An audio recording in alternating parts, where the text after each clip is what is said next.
It's actually been a while since I've been live in a minute. See how we gonna do this. Get some people a chance to come in.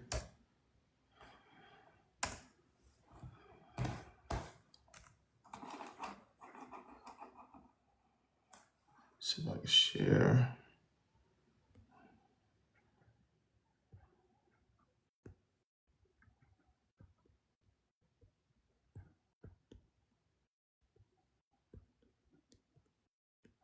Probably not though.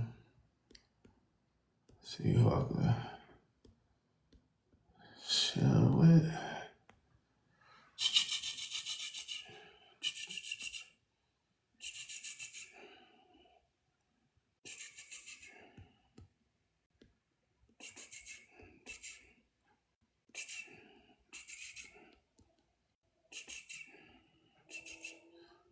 What's going on? What's going on? Trying to let some people join.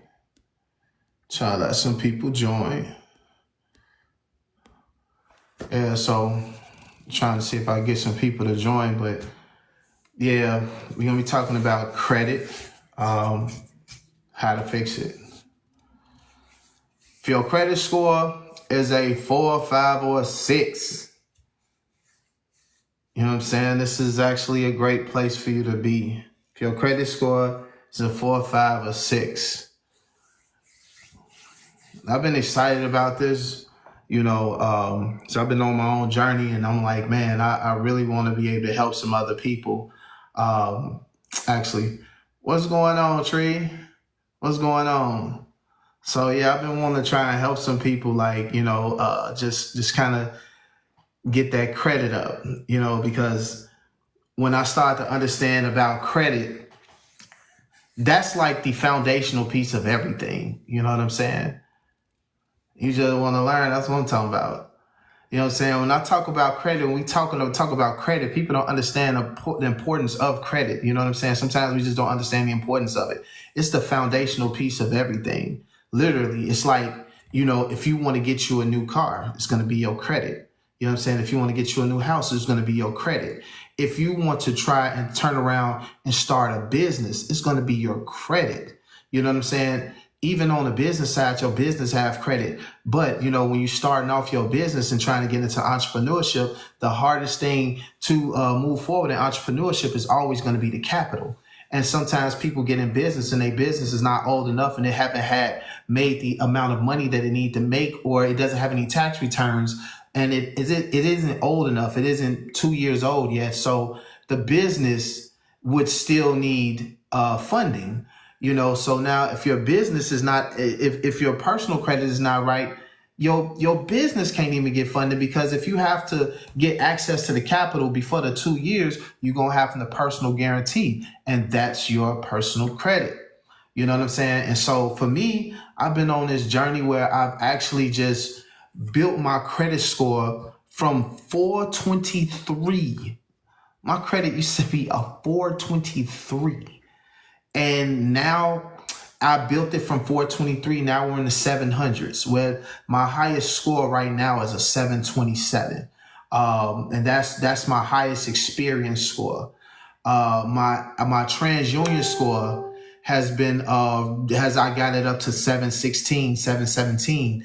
And then my Equifax, I'm still working on that, but it's at a 681. So, but from a 423 to a 681, and I've done this within like a year. I've been doing this, I'm like, I have to, and the thing is, the reason I'm doing this, y'all, is because I feel prompted, to not be a gatekeeper and hold this information, because I deal with people every day and I be breaking down stuff to them, and they always be asking me like, do you go live? Do you do you do this stuff on YouTube? Do you explain this stuff? You should be talking to more people than just one person at a time. So it's like, I felt prompted today, like, I got to start this. I have to start what I'm doing. I have to start what I'm trying to do as far as like getting this information out here to people. You know what I'm saying? And so what I want to make sure that I do with y'all, okay, so I see I only got like one person on Facebook. Oh, they just left. Okay, so we dealing with my TikTok people, the people that's on here. What I want to do is, before I start talking about, hey, you know what I'm saying, I'm going to show y'all. You know what I'm saying? I'm gonna show you my credit score to show, hey, I built my credit score from 423 to 700, not just saying a bunch of stuff. Let me go ahead and kind of tap in here real quick. Hold on.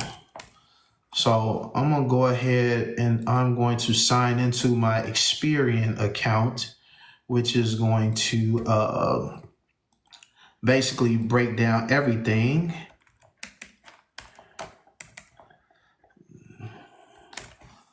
So I can show y'all that, I had built my credit score. Okay, we got one person on Facebook. I'm telling everybody I built my credit score 423 to 700. So before I start talking about how to do it, I just want to show y'all first. You know what I'm saying? All right. Let me see.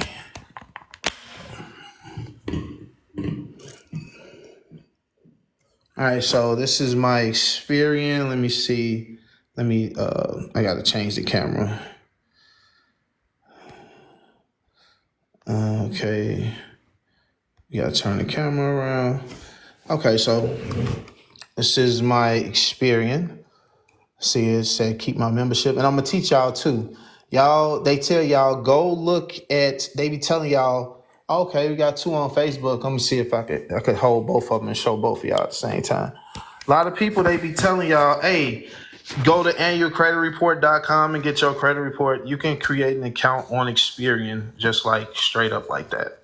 So this is Experian right here. And you see, they'll have you create an account but you want to create an account with each one of the bureaus.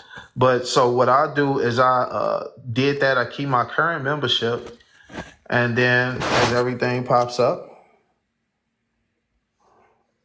So just to show you that, this is my credit score, and I'm not just, just out gaslighting and talking about, yeah, well, I raised my credit score to 700.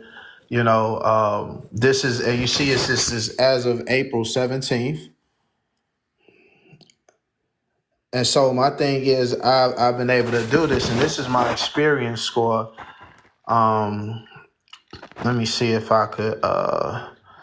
Let me go to the credit reports. They give you a credit overview, and so now when they look on there, they tell you how do lenders see you.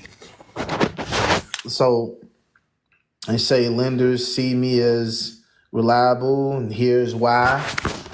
And then they kind of give you all the information of why, and this is why they see that I got kind of a high credit usage. I got to get that under 10% actually. But exceptional payment history, 0 collections, 0 public records, those are the different things. Those are the things you want to do to actually get your credit score to that point. Okay, so let me take a look at my report. And what I'm going to show y'all is, hold on, this is what I got to show you here. So I got you on Facebook, and I got Facebook and TikTok up here. I'm trying to show both at the same time. Show them both at the same time. I'm going to work this out here. Okay, this might work here. Okay, so I'm going to show y'all what my credit score was in April of, let's see, you all, I'm going to go back as far as I can. We're going to go back to like 2023, September 10th. Let's see what my credit score was then.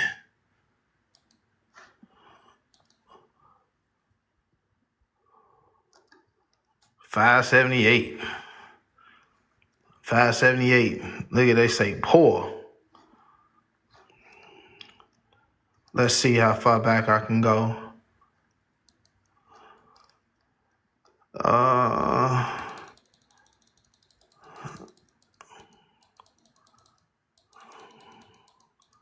They got, hold on. 2020. What was my credit score in 2020? 541.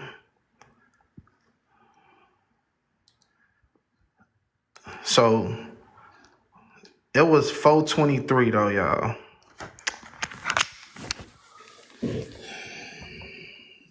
All right, let me turn this around.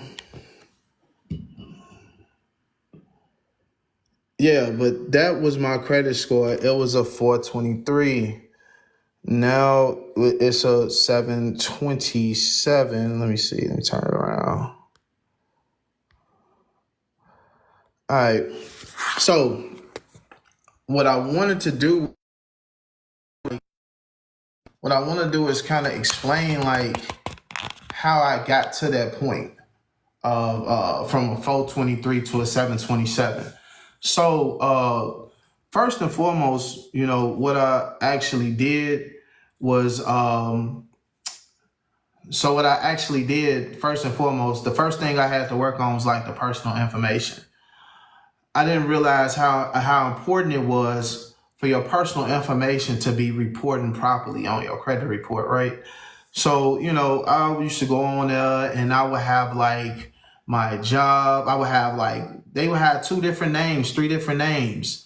You know what I'm saying? Have my name, had 3 different names on there. Then I turn around and had 3 different phone numbers on there.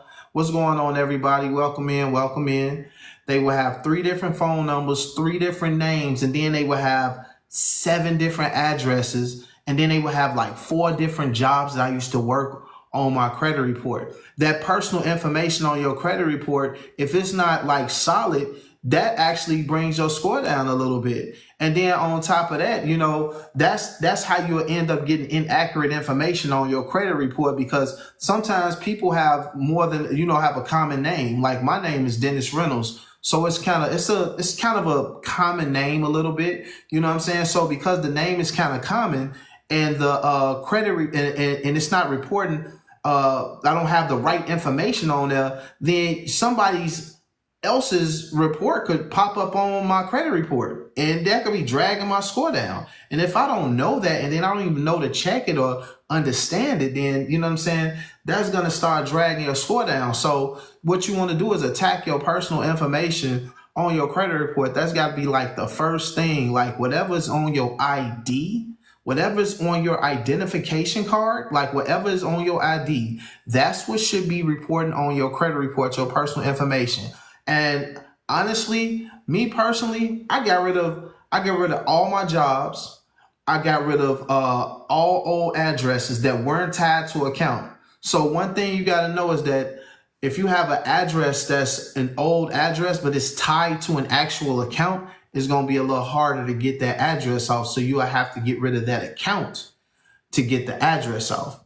So, and basically, so when you when that information is on, I got rid of basically I got rid of all the old names. And the thing is, how you get rid of all this information, you can go right on the website on your laptop and go to the dispute center in Experian, TransUnion, and Equifax. It's a dispute center. All right, so I'm gonna show y'all this dispute center, how you can dispute the personal information on your credit report. Y'all gonna have to hold up for a second, Facebook. I'm gonna hold up for a second, that Facebook. But okay, so basically, let's look at this. You always gonna go down, and at the bottom, where's the disputes? Let me go back home. Let me go back.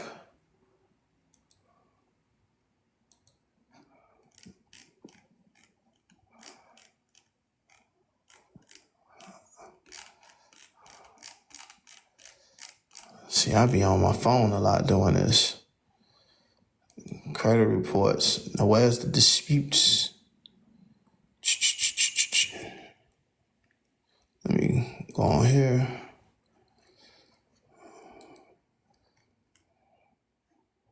Okay, here we go. File a dispute.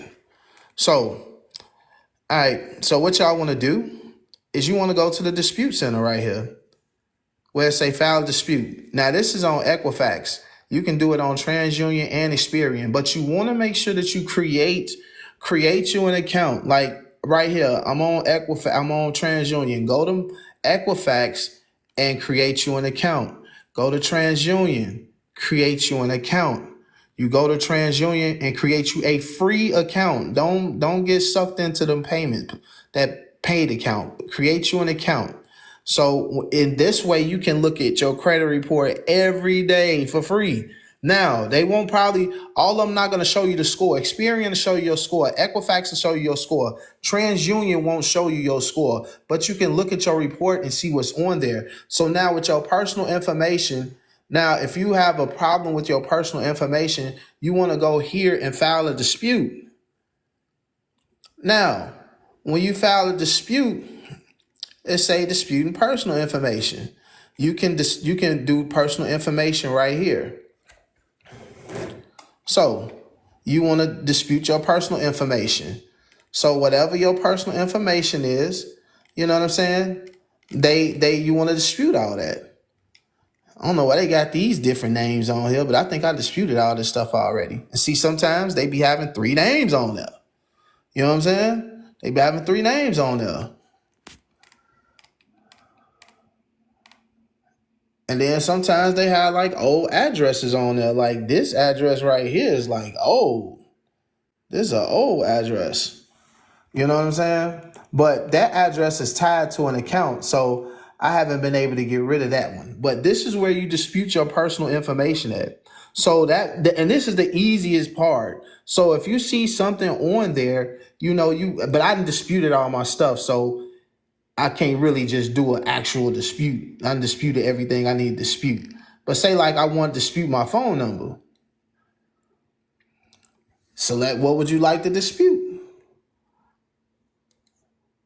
And then you could either put inaccurate or whatever. This is just for my phone number. I could put the number is inaccurate. And I put it's inaccurate, and then I submit the dispute. And then I want to say almost instantly, less than 24 hours, they'll remove that stuff. And this is just your personal information. This is why it's so easy.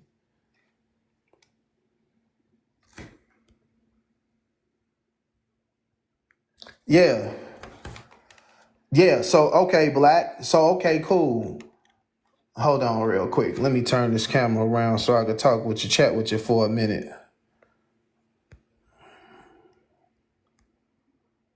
All right, so yeah, Black. So you said you see that on there a lot. Addresses.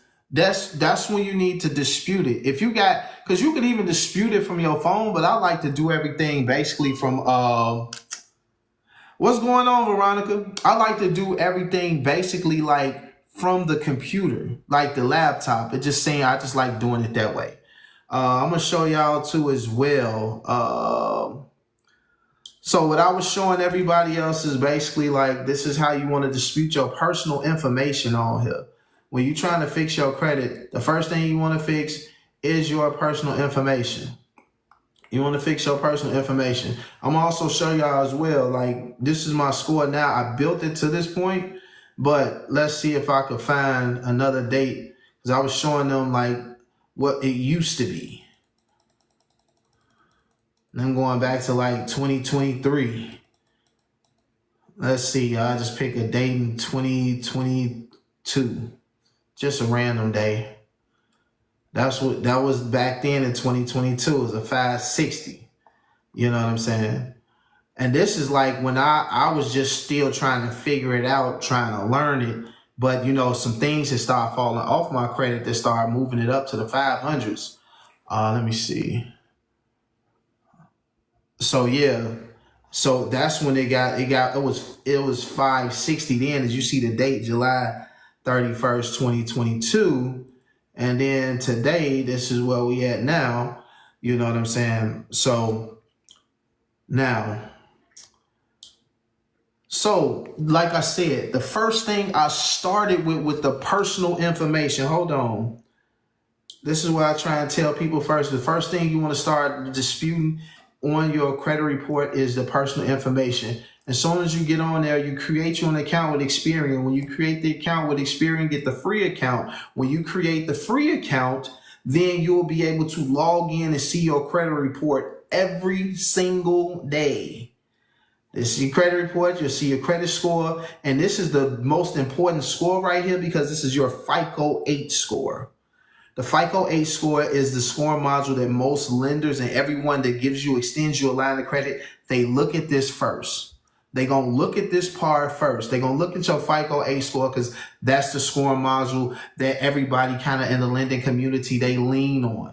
So when you want to support this, you create the free account with Experian, Equifax, and TransUnion. Again, you want to create this is Experian. You want to do you one with Equifax. You want to create you an account with TransUnion. That way you can see everything every day, anytime you want to for free. So now when you get on here, you want to file a dispute. When you want to take care of your personal information, you can do it from here. Your personal information, you want to do it from here. You file a dispute. And when you say file a dispute, you select your personal information. Now, when you select your personal information, you're going to see all the stuff on there. You're going to see, because I know a lot of people, when you look on there, you look at your personal information, you be seeing 3 names. And I'm going to show you on mine right here. 3 names. You know what I'm saying? 3 names. You'll have like 8 different addresses. Yep. You know what? And that's exactly what they be doing, Bill. You get, if they hit you with that 30-day late, that'd be the tough one, because now, you know what I'm saying, you got to try and fight back them, but they didn't put that on the report. So now it's like the way to actually beat that is over time, like making 11 to 12 on time payments. And over time, them on time payments will start making that, it'll make that, that late payment start not having as much power. But yeah, yep, them late payments is serious, and he just bought that up, and them late payments is serious, because let me see how the credit. Let me see if I can find like the credit overview where they show the pie chart. See right here, this is what I be trying to tell people. Your credit score is 35, 30. 15, 10, 10. The payment history, if you get caught with one, it'll ding it hard, because it's 35% of your credit score, which is, I believe, 192 points. It's worth 192 points because your credit score ranges from like 300 to 850. So everything in between that 300 and 850, you got 550 to play with, and 35% of the payment history is about 192 points. The amount of debt, which is going to be like your credit cards, just all the debt you have in general, but this is mostly focused on your credit cards and your credit utilization. That's 30% of your credit score, which is about 165 points. You know what I'm saying? So it's about 165 points to your credit score. Now you got the length of credit history, which means all your old accounts. Like a lot of people be like, oh my gosh, my student loans, I got to get that off my credit report. But what you don't understand is like your student loans is probably going to be like the oldest thing on your credit report. It's going to have the longest length of history. As long as you got it in deferment and in good standing, it's going to have a positive effect on your credit score. Okay, but back to what I was trying to say. Let me turn this around. So basically, when it comes to your credit score, when it comes to your credit report, your personal information is the first thing you want to attack. That's the first thing you want to attack, because that's like the first thing they're gonna see. It's like it's your information. You want to make sure it's showing properly. You want to make sure it's showing properly, so when you're ready to start fighting and fixing your credit, then they can't attach all these other things to it, because your personal information is in line. So you can go on Equifax, TransUnion, Experian, create the free account, and you can actually, once you create the free account, you can actually dispute all that information. I can guarantee you, if you go on here and dispute it on the actual website, then it will actually fall off in like less than 24 hours. Sometimes it'd be instant. It'd be instantly. And then you could like log out, log back in, and you will see the information, and you will notice that, oh, that address gone. Oh, that phone number gone. Oh, that old job gone. Oh, those bogus names is gone. You know what I'm saying? And you can even call in with this. You can even call in and say, hey, I got this information on here that's not it's not the right information. I need this removed off my credit report with your personal information. You know, and so that's the first thing you want to start working on. Now, I got something easy for y'all for like hard inquiries. Now, if you got like hard inquiries on your credit report that's not tied to an account, you can easily call in. It's two things you can do. There's two things that I did to remove inquiries off my credit report. You can call in, but you have to make sure that the inquiry is not tied to an account.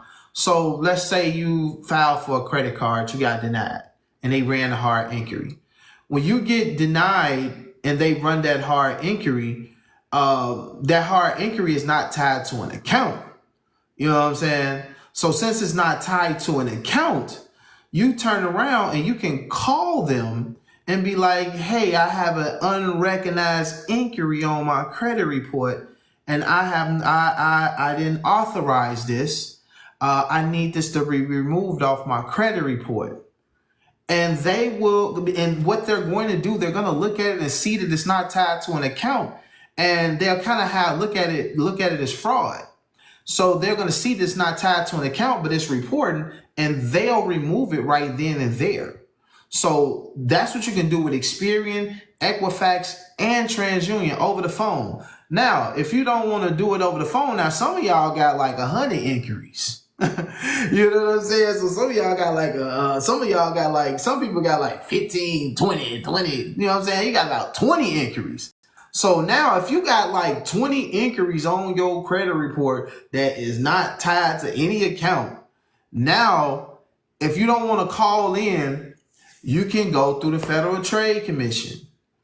You can go through the Federal Trade Commission and go through the CFPB.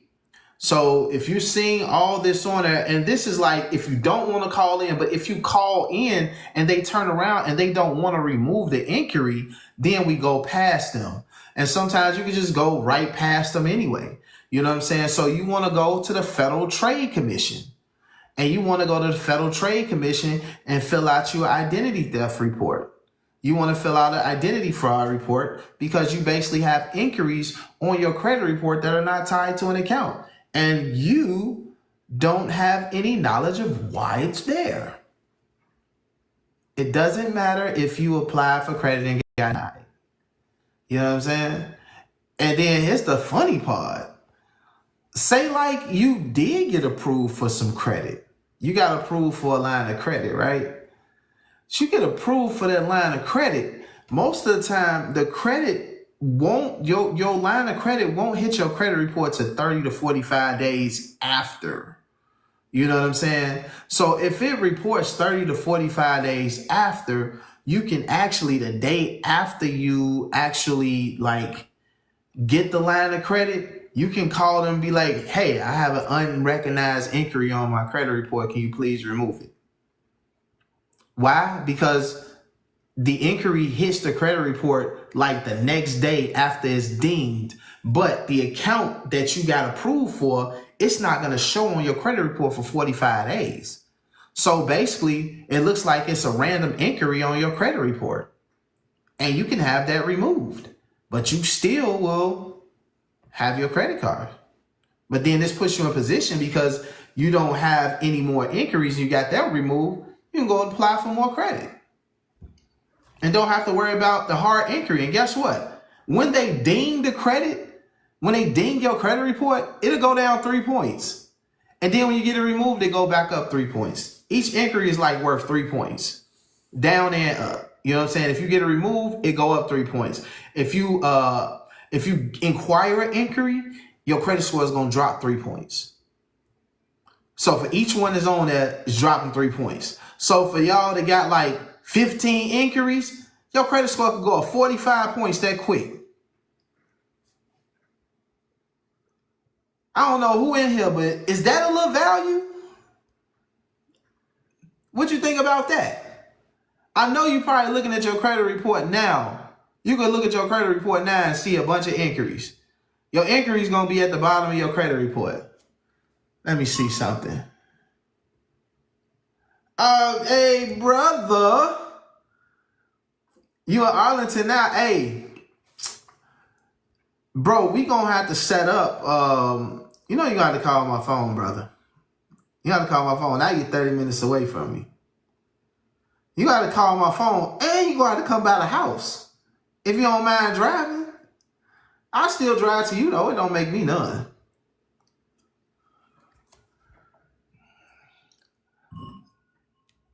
But how much food for thought is that, man?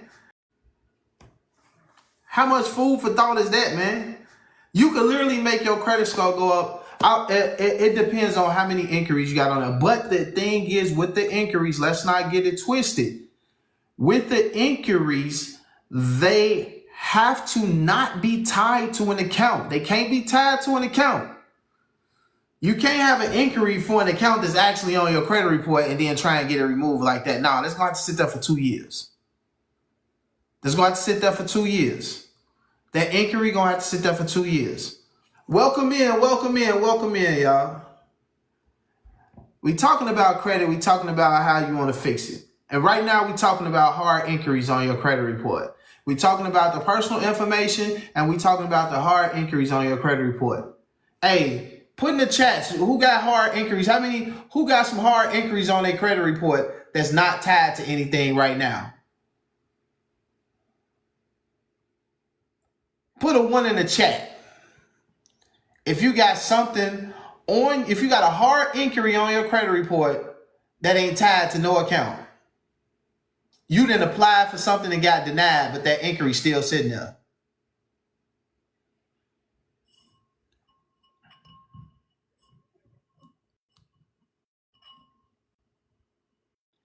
Saying I got a slow connection on FB.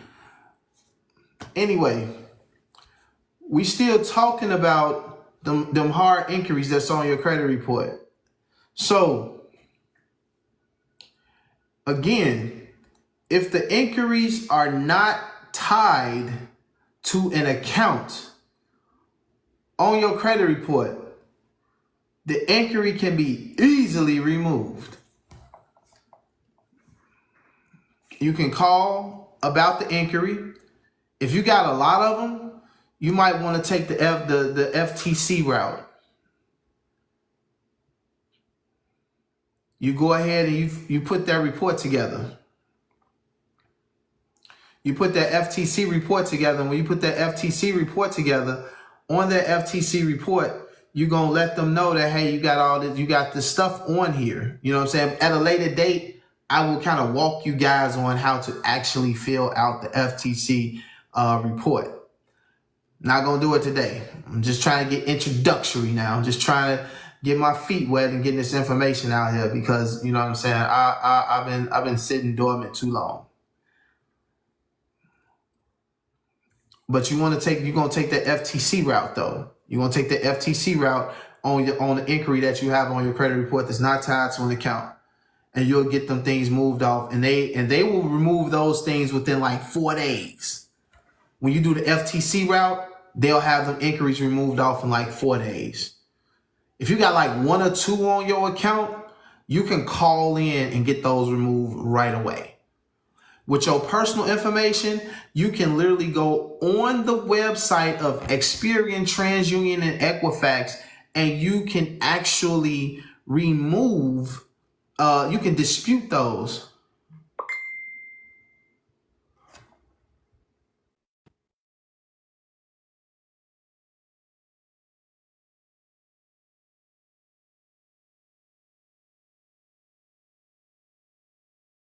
So if you took that FTC route,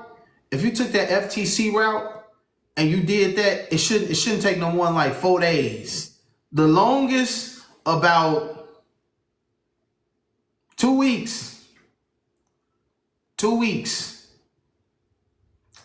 But because you put suspicious activity, you put the CFPB on alert that it's suspicious activity going on, and that comes about and they have to jump into the game, then what happens is that TransUnion, Equifax, and Experian, they are under law by law required to block that information.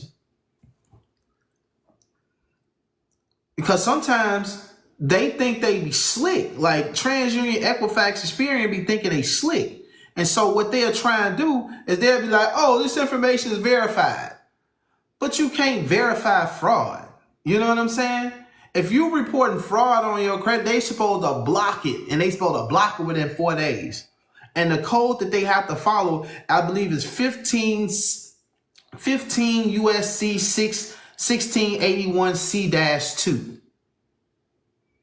That's the code, the uniform code that they have to follow. So when you report that on there, they supposed to block it within 4 days. So when you report that fraud, you go to FTC route. When you go to the FTC route, you go ahead and you file a complaint with the CFPB. But you got to keep that FTC report because you're going to have to copy and paste that thing onto your CFPB complaint. And when you put that CFPB complaint in and you get it submitted, next thing you know, don't be surprised when when you start having debt collectors hit your phone up. You'll have weird numbers start calling your phone to meet them debt collection companies because they know you putting in that work, and you about to put that work in on them. So they'll turn around and they'll start calling your phone, and you don't answer them. Don't even answer them calls. You already know what they on. They trying to see if they can get you to admit to this debt because they see this complaint from the CFPB coming through. You know what I'm saying? So basically, when you do that route and you turn around, everything goes through 4 days or 2 weeks, them inquiries will fall off. And sometimes y'all, they don't fall off at the same time. That's why I said 4 days to 2 weeks. Your TransUnion one might fall off in 4 days. Equifax might take a little bit longer. You know, Experian might take a little bit longer. They're not gonna all fall off at the same time, but if you've been removing them from all 3 bureaus, they're not gonna fall off at the same time. But say like you just making a simple complaint to TransUnion, it's probably gonna fall off in about 4 days. But when you're doing all 3 of them at the same time, they kind of fall off at different times, but they still are gonna fall. They really not falling off. They just getting blocked because you reported fraud on your credit report. And that's what a lot of these collection companies be doing. They literally be committing fraud. Like, because honestly, your credit report is actually like private. It's really not supposed to be public information. The only reason it's public information is because you allow it. You can literally go to TransUnion, Equifax, and Experian and freeze your credit reports because you have a right to privacy. That's why you can freeze it. You can freeze the credit report and no one can see it. And then what's even crazier is that you got to understand that it's more than just TransUnion, Equifax, Experian. We got a secondary credit bureau that really houses all your information. LexisNexis. SageStream is now part of LexisNexis. You got Innovis. You got ARS. You got Check Systems. I could pull up everything on my computer. I could pull up all of them. Let me go to it and see. I'm finna read them out. All these secondary bureaus that let me see. We're gonna save, autosave on.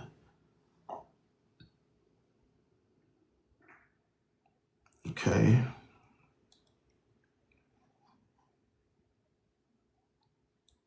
Okay.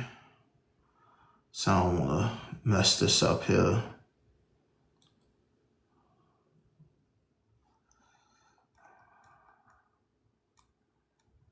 Let's see if I could find my old, what's the name? Okay.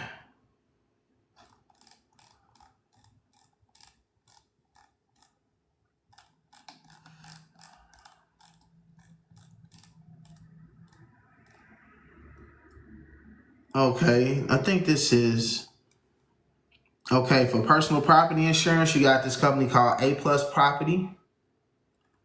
They talk about, they are the ones who house your personal property insurance information.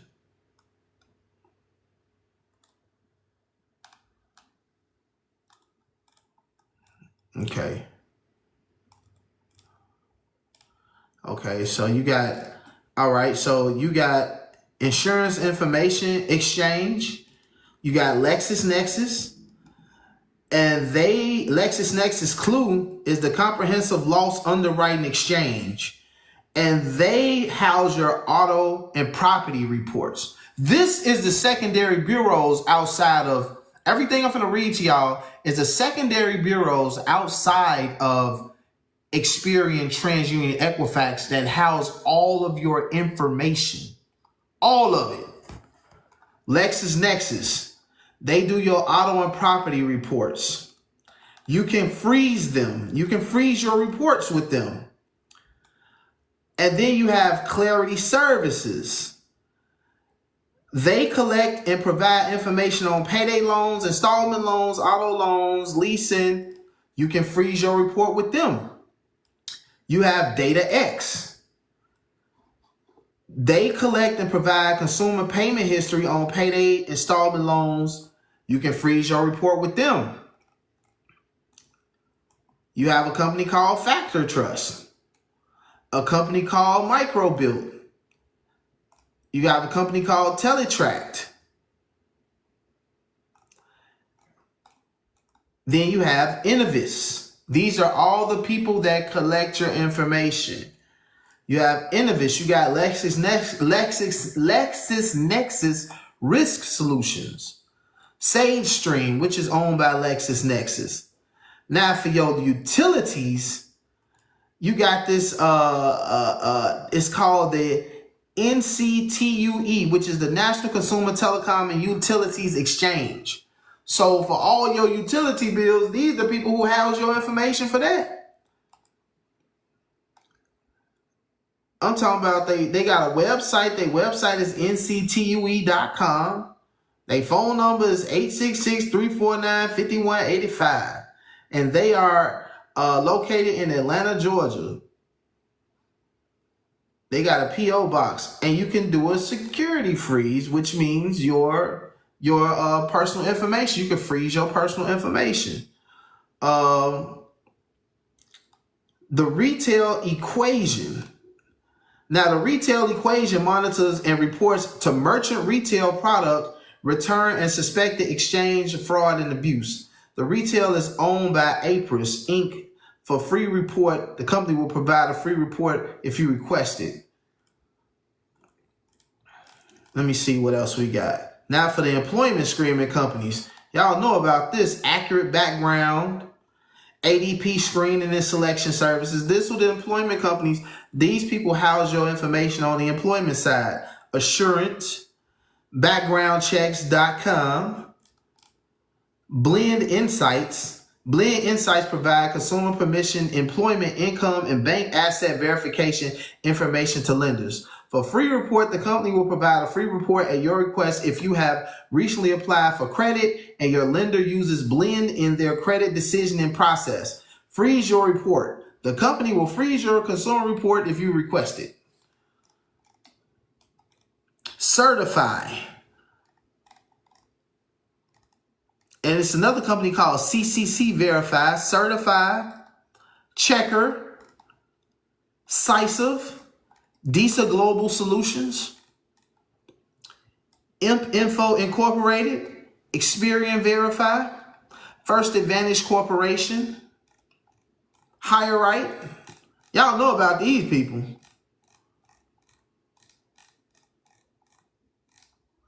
And that's not even all of them.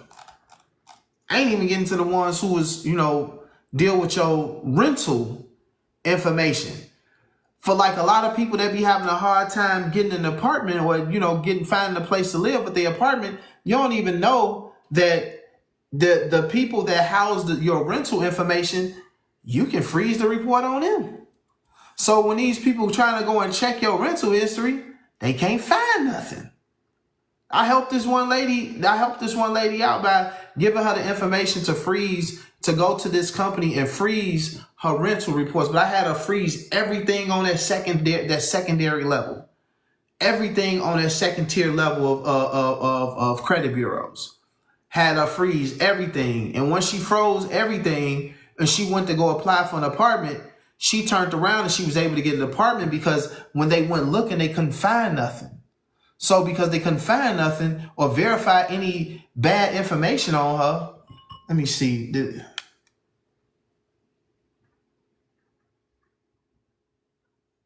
All right,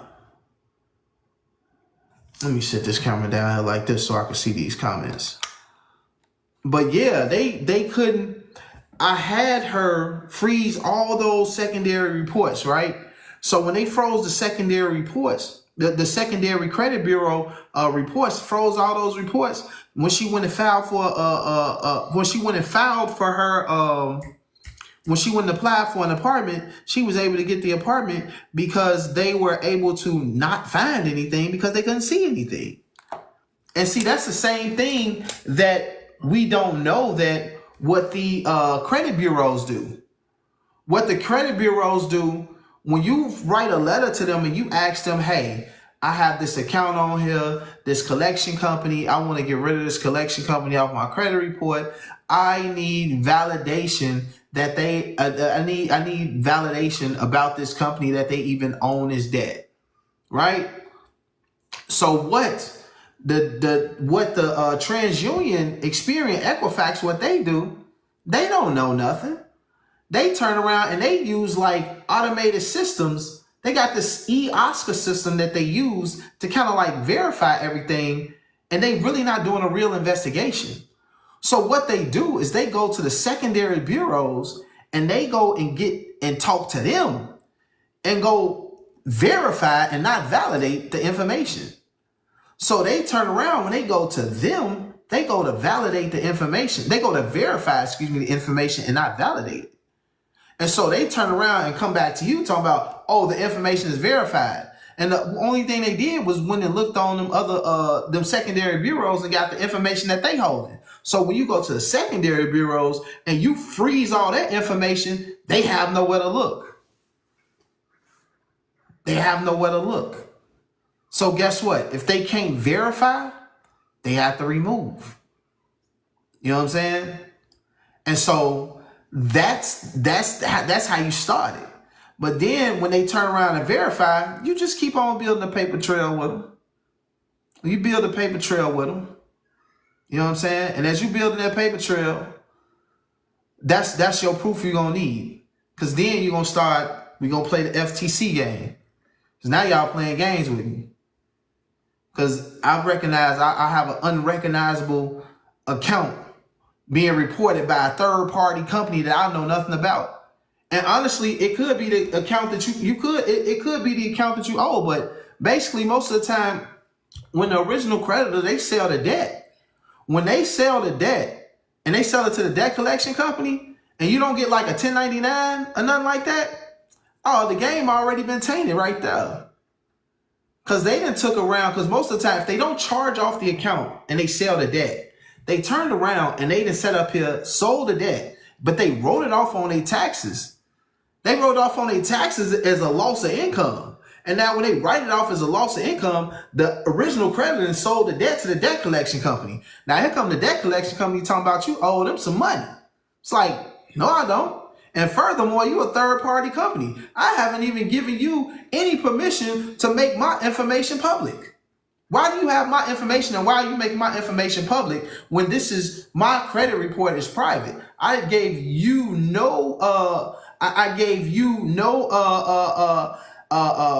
permission to make my information public. I've signed no paperwork. And this is when the game this is when you get to play the game the other way, because you have to understand that. And then once you understand through the consumer laws that they actually breaking the law and they breaking your privacy laws and they actually committing an act of fraud by doing that, because I didn't give this collection company any permission to make my information public. You know what I'm saying? See, they try to sway everything around and make it seem like it's not that. But if you understand the laws, then you understand the game is being played. Now, this is the thing. If they turn around and you got a debt collection company trying to get at you, sometimes they'll have a debt collection company on the side as like the third party, but they don't quite sell it to them. But sometimes the original creditor, you can still actually work out a deal with them. Now, most of the time, you have a debt, you know you owe it. Right? If the original creditor is still willing to work with you to pay for the debt, you want to turn around and you want to work with that original creditor, get the debt paid. But before you pay the debt, get it in writing. Get this in writing that, hey, upon me paying this debt is going to be an agreement that this debt is settled in full. I've paid the balance in full. This debt is settled, and it should no longer be reporting on my credit report. It should no longer be reporting on my credit report. Now, most of the time when that's going on, it be the collection company that have it on your credit report, but you just settle the debt with the actual creditor. Once you do that and you get that in writing, now we take this in writing and we go try and tell TransUnion or Equifax or all three of them, wherever's reporting, hey, this debt has been null and void. I've taken care of this debt with the original creditor. This is over with. This is proof. This needs to be removed from my credit report with this original creditor. With this debt collection company. Now, if they turn around, TransUnion, Equifax, and Experian turn around, they want to play games with that. Now we got a case of fraud here now. And this is for educational purposes only. I am not a lawyer. I am not a whatever. This is for educational entertainment purposes only.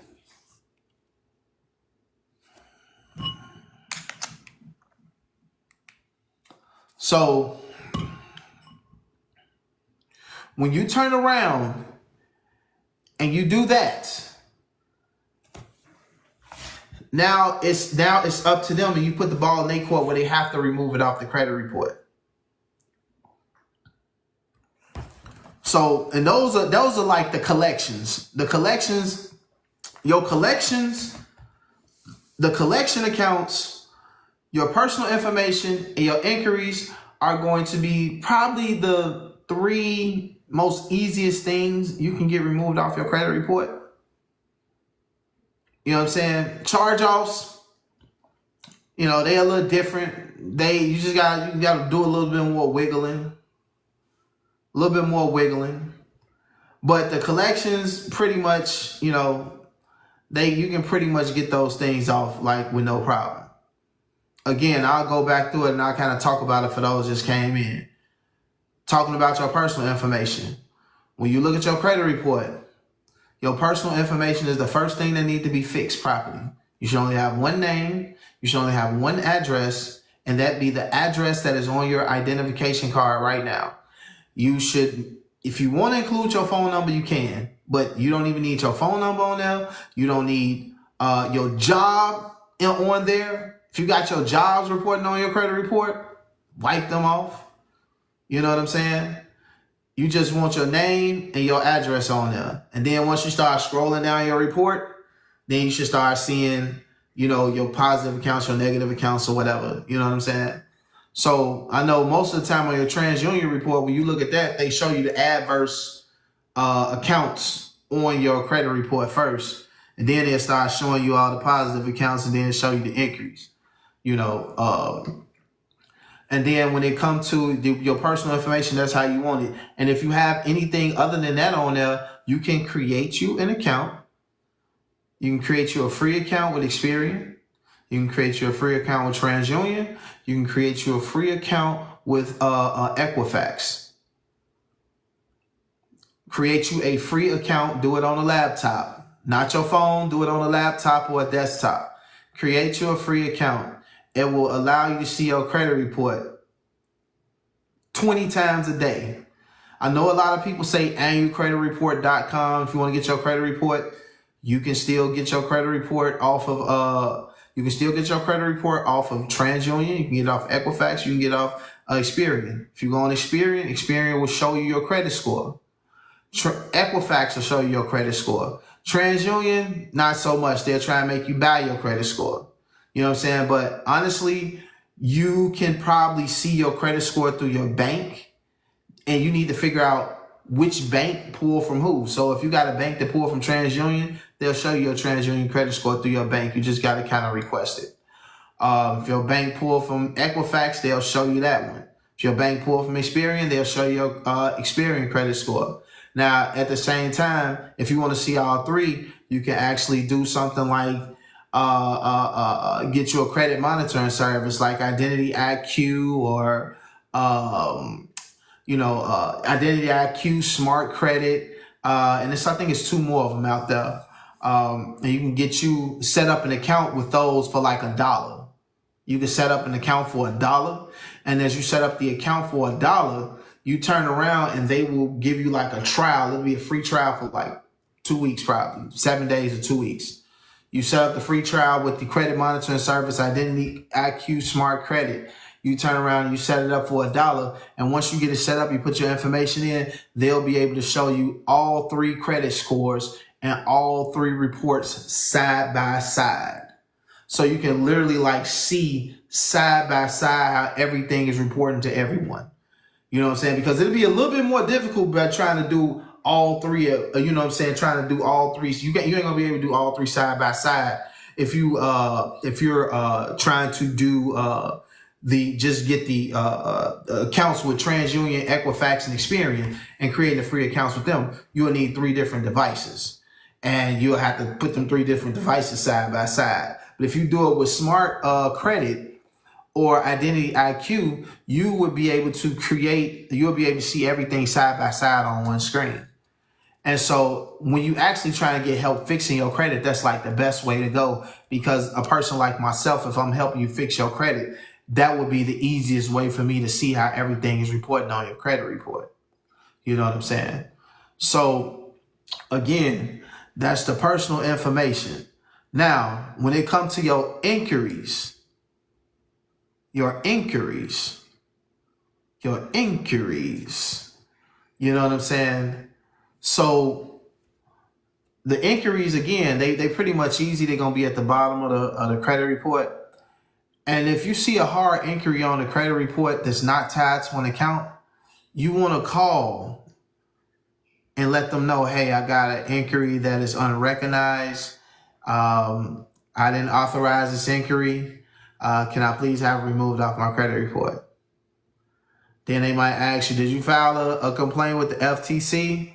You could be like, well, no, I didn't file one with them yet. I wanted to call you guys first and see what I could do about it.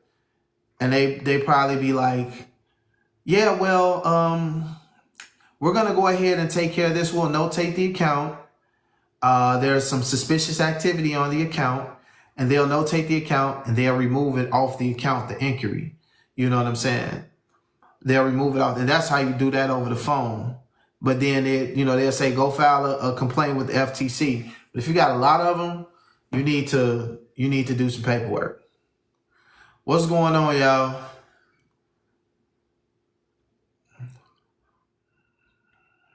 What is up? What is up? I ain't even really shared this out. I ain't gonna be on here that much longer anyway. My boy Bill out there in Arlington. Probably about another 15 minutes anyway. Let me see. Share.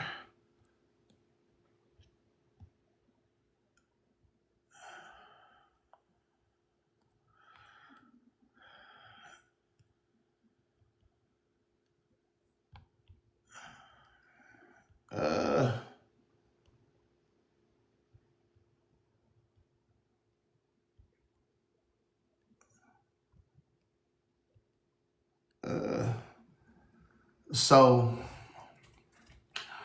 what's going on? What's going on? What did I want to look for? I need to look on TransUnion anyway. Let me see if that what's the name fell off.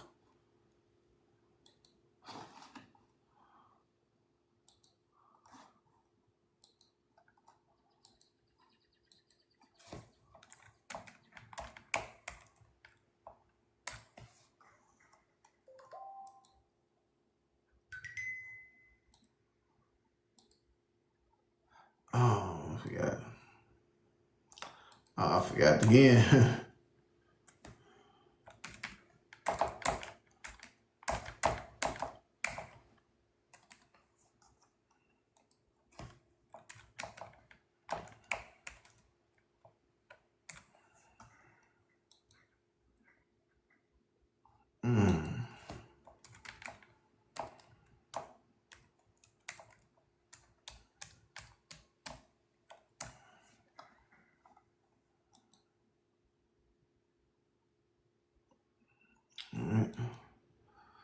What's going on, y'all? Talking about credit. I'm talking about credit. I'm trying to talk about credit. I'm actually trying to look at something. 192. All right.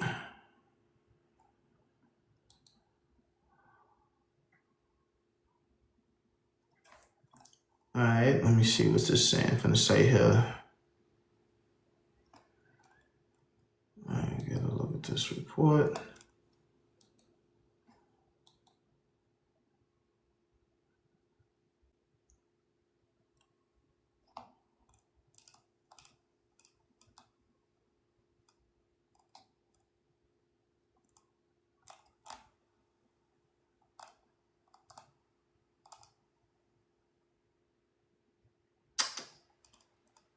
We're gonna see what's gonna happen.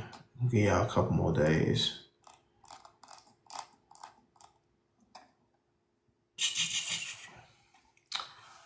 All right, so what's going on, y'all? I had a couple more minutes. I'm gonna be on here. What I was, y'all new up in here?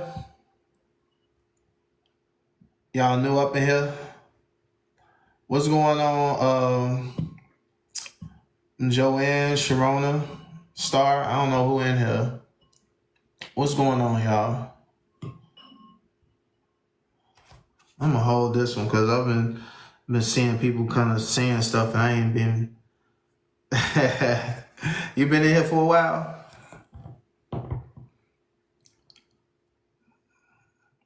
You been in here for a while, China? I'm gonna try and call you. I ain't gonna call you by your government name. You know, I've been knowing you for about 30 years.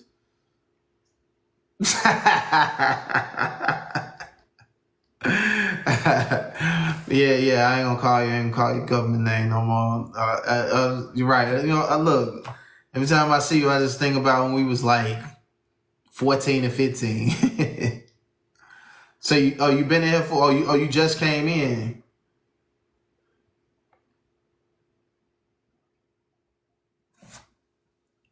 So you just came in?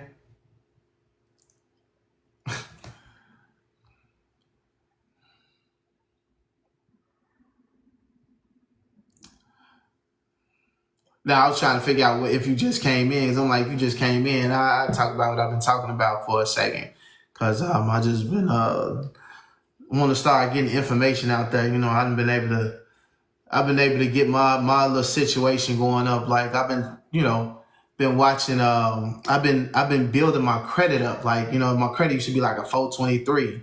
You know what I'm saying? And I got it up. That's why I was saying anybody with the credit score in the 4, 5, or 6s. You know what I'm saying? I want to try and help out just a little bit. You know what I'm saying? So I got my credit score now. It's at a respectable 727. You know what I'm saying? And the goal is to get it to the next step in the evolution of it is to get it to like 750. You know what I'm saying? Once you get to 750, then you know what I'm saying? Then at 750, like you almost have excellent credit. Then we get it to 800 to be exceptional. But my whole thing is what I was talking about is like the first thing in order to get that that credit going in the right direction, you got to start with the personal information. And it's like the easiest way to get started with the credit report. Before you start disputing anything, you try to fix everything, fix the personal information first. So it's like when you look at your credit report, you could create you an account with Experian, TransUnion, Equifax, and you can create just a straight up account with them. It's a free account. And you can be able to access your credit report on all 3 different bureaus, but you'll probably have to be on separate tabs. But once you create the account, you'll be able to see your personal information. And when you see your personal information, you want to make sure that your personal information is matching your ID. So whatever on your ID, whatever's on your ID. Hold on, let me see something real quick. Let me go to settings. Where's the settings? This might not be on the Wi-Fi properly. Oh goodness. Okay, here we go. Connections, Wi-Fi, Bluetooth. All right, you on the Wi-Fi? Why you acting slow then? All right. So, all right. So basically, what's going on, Kendra, cousin? Hey, if you still in here, Kendra, hey, congratulations to you. You know your guy, low key. I've been knowing that man for years. You know what I'm saying? That club is lit.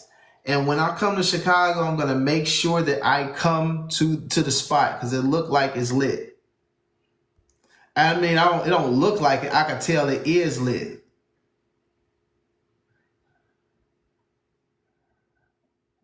What is going on here?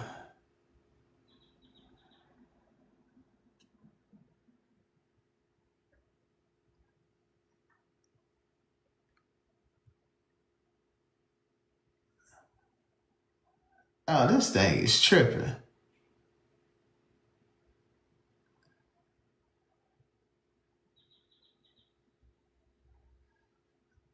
Anyway, I'm sitting up here. I'm on like a couple different what's the names, y'all.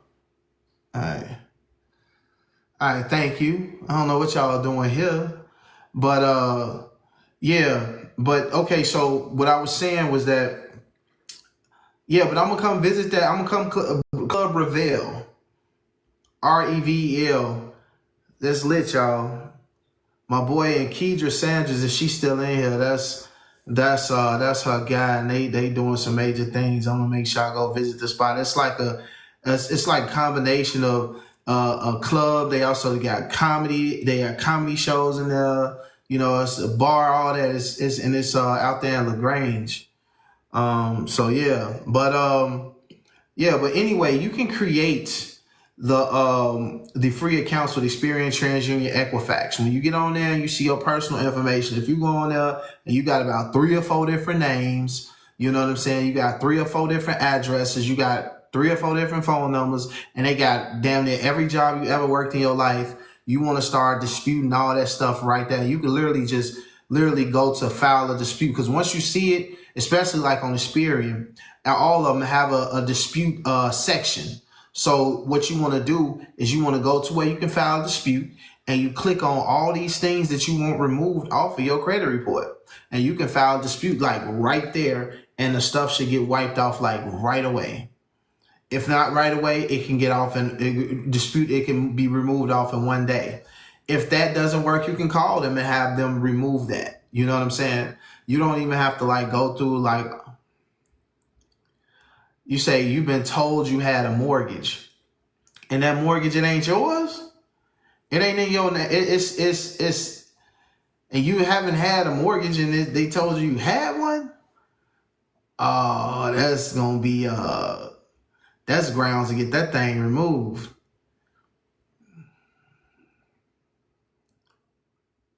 I have been told I had a mortgage. That's crazy. So somebody. Okay, so that's inaccurate information there. So have you been told, you seen that on your report?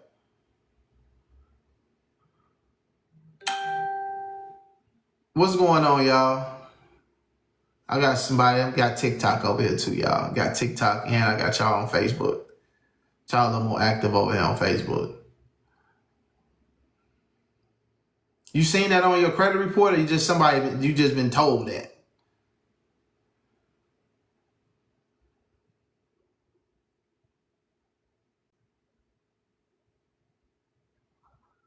Oh, what's going on, Jay?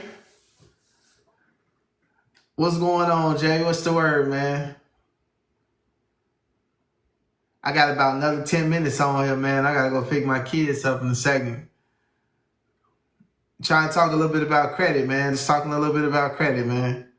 So basically, China, if that's there, that's like inaccurate information. And you know what I'm saying, with that inaccurate information being there, that is like, and this is for educational purposes only. When you tried looking into a house, they told you that you had a mortgage. Oh, did they told you? They probably, that's probably like an inquiry. Because if you look on your report and you don't see that on there, look at your inquiries. Unless if you look for a house before and like they ran your credit then and you didn't get the inquiry removed and it was within the last 2 years, then it could be an inquiry. And they could have been looking at the wrong report. Because if it's not on your report, you know what I'm saying? It should clearly like state it somewhere. Either if you don't see it in adverse accounts, you should just see it in all accounts. You want to, when you look at your credit report, look at all the accounts. Like look at all your open accounts and your closed accounts. Just look at everything up and down. They said it was on another state. They probably got the wrong person, because again, like your name could be a common name. You know what I'm saying? See, now this is why you got to make sure that's why you got to make sure the personal information is right. Because like if your personal information like right and it's like 2 or 3 different names, that's how sometimes you can get somebody else's stuff on your report. So if it's not reporting, what they doing is going off the name. They going off the name and probably associating your name with somebody else's report. They'll probably have your name and looking at somebody else's report.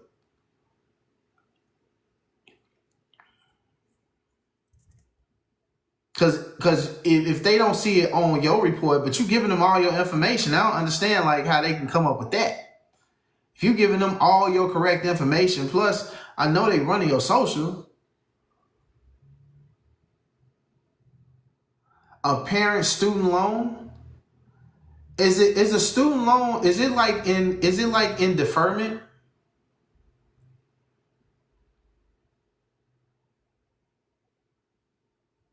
Because most of the time, like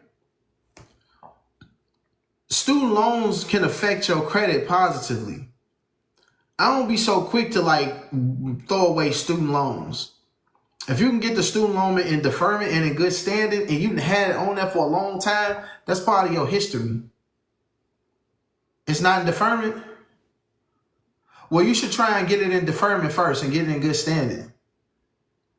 Before you try and get rid of it, try and get it in a good standing, because the history is well. Oh, you paid for your son first 3 years.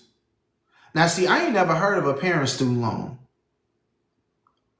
I ain't gonna hold you on that one. I'm not gonna hold you, and I'm not gonna act like I've heard of student. I've never heard of a parent student loan. So now I got some research to do. Thank you for that. He been done for 2 years, and it's still is it showing on your report or his?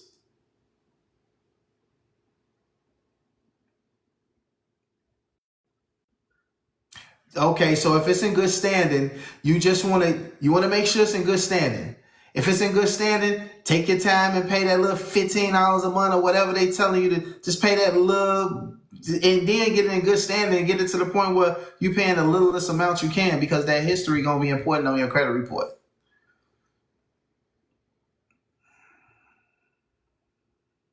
Yeah. If they accept the credit card, you can pay for the credit card. You can pay it with the credit card.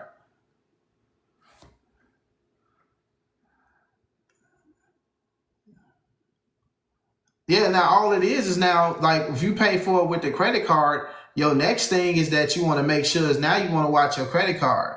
You want to make sure you want to pay that balance down. Like a lot of people that use the credit card, you want to pay the balance down. Don't get sucked into paying that minimum monthly fee.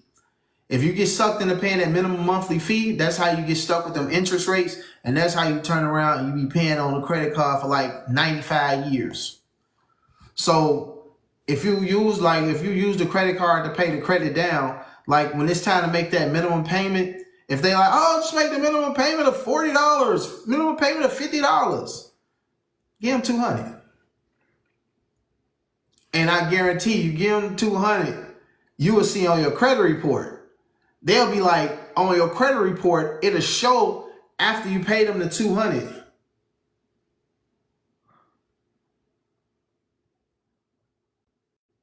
Hold on, I don't have payments. Mine is, okay, well, cool. You don't have payments on it. And then now, since you don't have payments on the student loans, that's good and it's in good standing. You just make sure you keep on checking with it. Make sure you keep it in good standing. Because once it's in good standing, it's going to be a positive report on your credit report. I'm trying to see these comments. And yes, the business architect. Okay, cool. And you paid for the school with the credit card. Now, I know you got the credit card debt now.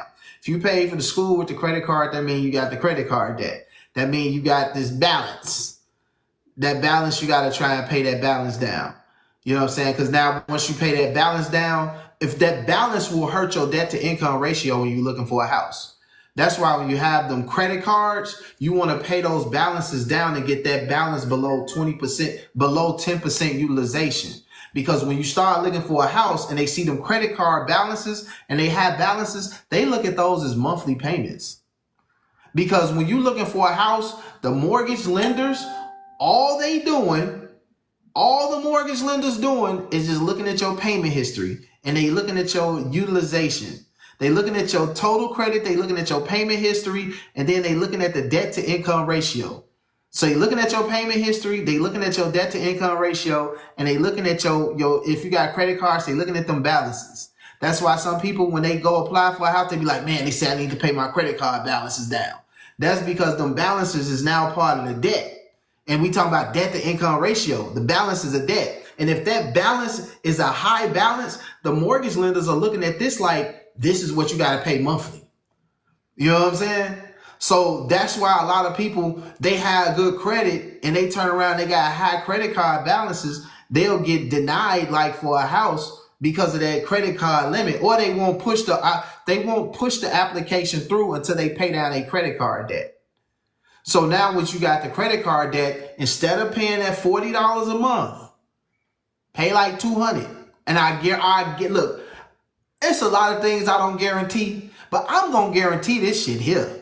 If you pay more than if you pay more and way more than the minimum balance that they ask you to pay on your credit card, and you don't touch it and allow your statement date to go past, not your due date, but your statement date. Allow your statement date to go past. And once your statement date go past, check your credit report and look at it, because you'll see, because all you got to do is look at your credit card, get your app, look at your credit card and look at the statement date. It'll tell you when the statement date is going to be reported. What's going on, brother Lonnie? It's going to tell you when that credit card statement date is going to hit. And that statement date is important because that's the balance that is going to report to the credit bureaus. So if you got a $40 minimum balance, pay $200. Don't touch it past the statement date. And once you don't touch it past the statement date, don't mess with the card. Let the statement date go by. Go back and look at your credit report maybe about 3 or 4 days after the statement date. I guarantee you it's going to say, oh, your credit score is going to go up just a little bit, and it'll tell you why. It's going to say, oh, well, your credit card, such and such credit card balance decreased. It'll say your balance decreased.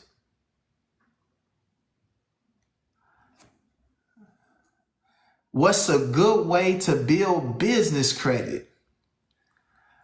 So, you know, they got them ways where they talking about you want to do your Quill and you want to start by borrowing from like Quill, Uline.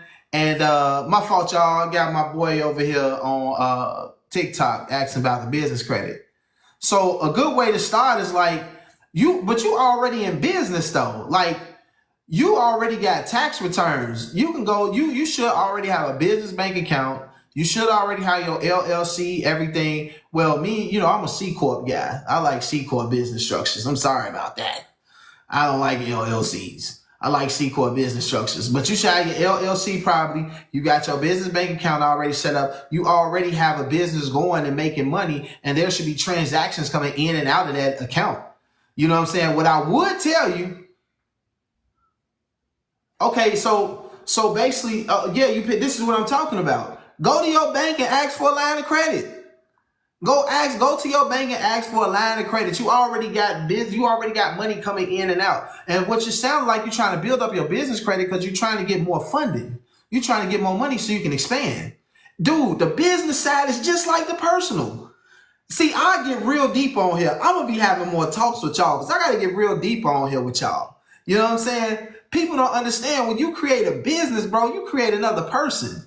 And when you turn around, you create this another person, you go to the bank, your EIN number is just like a social security number. You know what I'm saying? It's a social security number for the business. Now, when you turn around, bro, and you create that and you create all that, you get all your paperwork structured properly. You get your paperwork structured properly. You get your business bank account open. You go and ask them, hey, I want to apply for a line of credit. I want a line of credit and I want business credit cards and I want some checks. And most banks, some banks like US Bank, you have Chase, the C Corp, the C Corp business structure. What's going on, Jay? The C Corp business structure, that's the strongest protection. Like limited liability, it's called limited liability. You're not even a corporation, you're a company. Think about this, man. A C Corporation is what America is.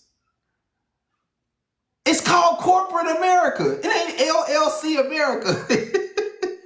It's called corporate America. Everything. So when you create the C Corp business structure, you totally separate yourself from the business. Totally. So the business is its own person. That's why it's called an entity. Y'all can go on the IRS website and go look and see what do the IRS and the government classify as a person. They're going to say a natural person, such as us here. And then they're also going to say a C Corp, a trust, an estate, and a nonprofit. That is who they consider a person. So LLCs are like considered disregarded entities. And I know everybody going to be like, well, all the big corporations, they got LLCs. Let me tell you about LLCs. LLCs, they were created in 1977 in Wyoming. And that was just another way to create another entity. And in Wyoming, a lot of people create their LLCs and start their corporations in Wyoming because it's a business-friendly state and they hide your information. So when you start a corporation or an LLC in Wyoming, your information is not public. So people don't know who you are. They don't know who you are. They just know who this entity is. And you turn around and get you a virtual address until you can get some type of business address and a registered agent in that state. No one knows who you are. It's just the entity that's out there. You know what I'm saying? So the C Corp business structure gives you the highest protection. That separates you the most from the business. So like the liability side, you have no parts in that. You know what I'm saying? It's like America. People don't understand that this country is a corporation, right? So like when they want to do things in other countries, we turn around and say, ooh, look at Trump. Trump is an employee of the Corporation of the United States of America. If you don't believe me, the country was made, the Corporation of the United States of America was made February, I believe it was 21st of 1871. And they were called the United States Municipal, it's supposed to be a municipal corporation, the United States of America Municipal Corporation. And they were trying to have this set up just like all the other cities were. So what that lets you know is that every city and every state is a municipal corporation, not a municipal LLC. It's a municipal corporation. So everything is business. You know what I'm saying? So Jay, brother, you should have a business bank account. And you should have all your articles of organization, and you should have your EIN number. You already are doing business and making money through your business. Go in there and ask them for a line of credit and minimum. Go ask for a minimum $25,000 line of credit and go ask for a minimum of $25,000 credit card. And see what they give you. And if your business already 2 years old, you won't even have to PG. You won't even have to use your own personal credit because your business already 2 years old. It's already been making money. So you already are going to see already, they'll see statements. They can see on the statements. You got statements they'll be able to see, and you should be able to have tax returns. You should have tax returns. So with that, you can just use what you've been doing with the business already to turn around and go get the funding. That's what the banks are there for, bro. Banks loan to businesses. It's not, look, 95% of the money that banks lend out is to businesses. Ain't nobody running there trying to get no personal loan from the bank. Maybe a car loan, but not a personal loan. You know what I'm saying? Lines of credit. You know what I'm saying? But like the big bags, the banks give that to like businesses. They give that to businesses. You know what I'm saying? So yeah.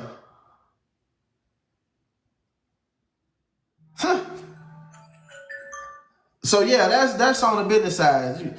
You know what I'm saying? But on the personal side, when you're trying to fix your personal credit over here on the personal side, you want to still make sure, and I think we was talking about credit cards over here on this side.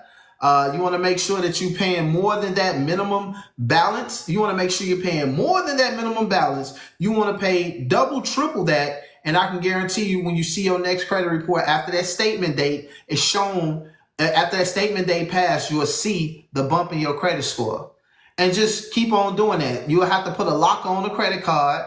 You know what I'm saying? Take it, put it up somewhere, and just every month, instead of paying the minimum balance, you want to turn around and pay $200, $400. Every month you paying more than that minimum balance is going to make your credit score go up, up, up. And people don't know the quickest way to build your credit score is through credit cards. Your on-time payments, and also keeping your credit utilization low. If you have on-time payments, you have low credit utilization, and you have a mixture of accounts, meaning you have installment loans and you have revolving lines of credit. You know what I'm saying? These things, those three top things will build your credit report up, because it's showing that not only that you are being responsible with the credit, you make on-time payments, and you can handle different types of credit, which makes you very lendable, which makes you credit worthy. So you know what? What you want to do, Jay? I got one for you. Don't change your LLC. Don't try and, you can change it to a C Corp, but if you don't do it the right way, you will lose the age and the history. So what you want to do is create you a holding company. Create you a C Corp holding company. Whatever you want to, and keep it, keep it bland, whatever the name is, holdings. And make it a corporation. You want to create a holdings company corporation. And you turn around and you make that holding company own the LLC. Now, you literally are playing a game here, because now, you know what I'm saying, the holding company owns the LLC now. The LLC doesn't lose its age, and you now have a corporation that owns that holding company. So guess what? Because the corporation owns that holding company, is benefiting from what it does. You know what I'm saying? And so now you want to hold that and keep that going for 2 years. And now the holding company on its own to be able to borrow money, and LLC to be able to borrow money. You know what I'm saying? And all for your business. And then you're going to keep going past that. Create you a nonprofit. Create you a nonprofit organization as well. Because now you're trying to play the game of, we want to own nothing and control everything, and we want to pay as little as taxes as we can. Because taxes is made for the working class people. It's not made for entrepreneurs. The whole tax code is written for entrepreneurs and business owners.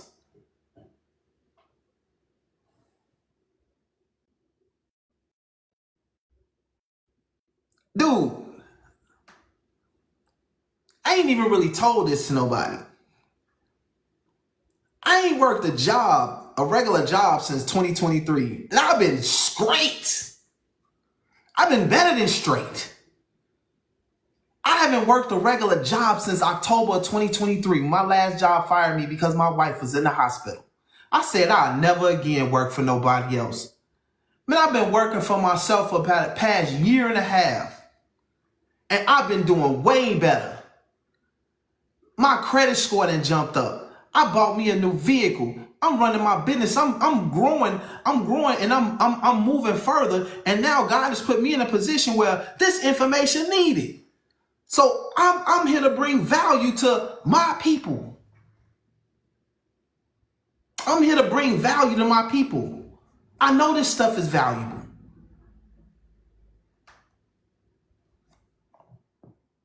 So I think I lost train of what I was talking at. But I know this stuff is valuable. You know what I'm saying? You know, so let me see if I can get back over here, because I didn't sit up here and lost train of thought. I got a little bit excited and lost my train of thought. You know what I'm saying? But Jay, again, with you want to create a holding company, also create a nonprofit. Okay, I'm talking about the taxes, because taxes is only meant, taxes are set up for the working class. I ain't worked a job since 2023, and last year I worked my first full, just straight up entrepreneurship. And when I tell y'all, I had a cold tax person on top of it, I made more money on my own, way more money on my own last year than my job ever paid me. And I ain't paid zero taxes. And as I made my money, I didn't pay no federal, Social Security, no FICA, all that stuff y'all be getting taken out y'all check. I didn't pay none of that. And reason being, because of what I do every day. My day is to get up and bring value to other people. Everything that I do in my business is to bring value to other people. And as I make the money on the back end, because I'm bringing value to other people, the money come to me different. It come directly to me. And so because I am not generating, see when people go to work, they gonna make an income. They gonna earn an income. Me, as a business owner and a businessman, I generate revenue. I don't earn income. I generate revenue. It's a difference. When I generate revenue, it costs to be the boss. So when you generate revenue, that comes with expenses. And with those expenses, those expenses are there for me to write off. So if I don't want to pay no taxes, I can expense everything. I expense everything. You're going to end up expensing stuff anyway. But you can expense so much to bring your tax to your taxable income to zero. And if I bring my taxable income to zero, then I'm not paying any income taxes. That don't stop me from paying sales tax, property taxes, and other little small taxes. But income tax, I don't pay that because I generate revenue. See, when you get your check, you turn around and you get your check and you earn an income. And because you have an employee status behind your name, they are able to take your money because you have signed your contract for your employment. And now you are an employee. You are classified as an employee. If I work as an independent contractor, I'm classified as a sole proprietor. So they're still looking at me as a one-man business, not an employee.